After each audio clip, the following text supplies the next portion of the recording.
트럼프 대통령이 북한 김정은 위원장의 친서가 오고 있다며 긍정적인 내용일 것이라고 말했습니다. 김 위원장이 했다는 자신의 첫 임기 내 비핵화 희망 발언도 평가했지만 향후 어떤 일이 일어날지는 모른다고 말했습니다. 김칸희 기자의 보도입니다. 공화당 모금 행사에 참석하기 위해 노스다코타로 출발한 도널드 트럼프 대통령이 기내에서 북한 김정은 위원장이 네 번째 친서를 보낸 사실을 공개했습니다.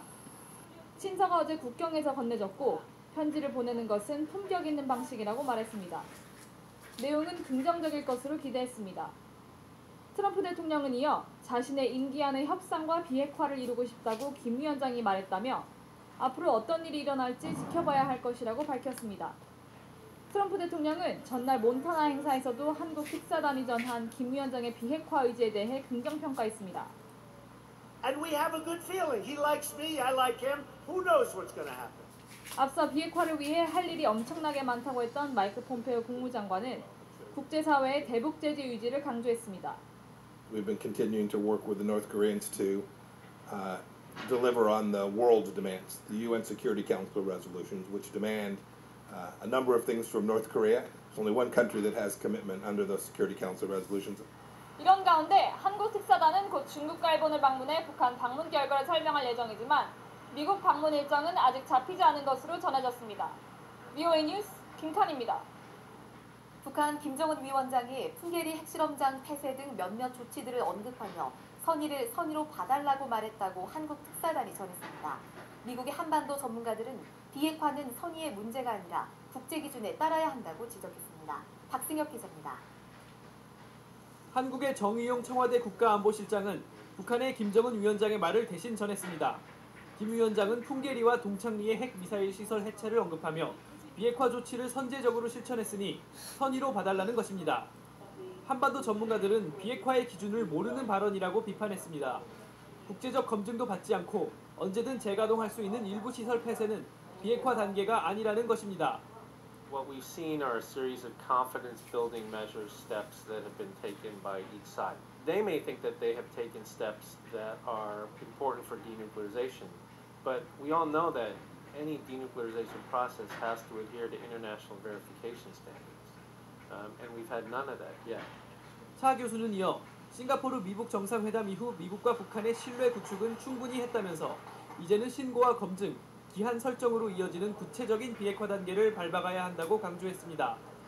북한이 아무리 많은 시설을 파괴해도 의미가 없다는 분석도 나왔습니다.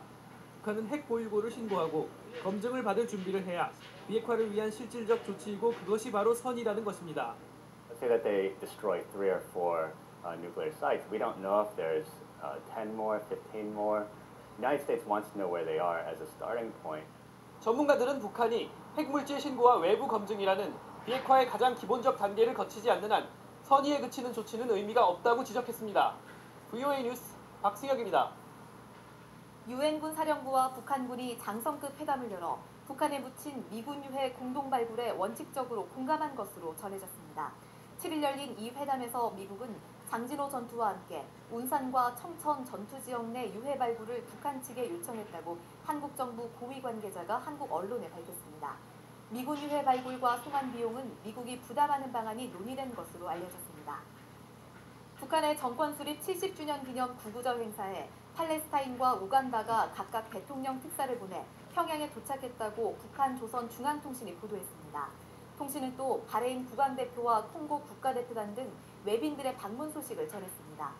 이 같은 인사들은 구구절 30주년과 40주년 경축 행사 당시 덩샤오핑 중국 부주석과 방글라데시 대통령 등이 참석했던 것과 비교해 외빈의 급이 낮아졌다는 분석과 1990년대에 비하면 급이 그렇게 낮지 않다는 주장도 있습니다. 지난 7월 국방부가 보고한 국방개혁 2.0과 관련해 한국 국회에서 북핵 폐기 없는 무장해제 위험성이라는 주제로 토론회가 열렸습니다.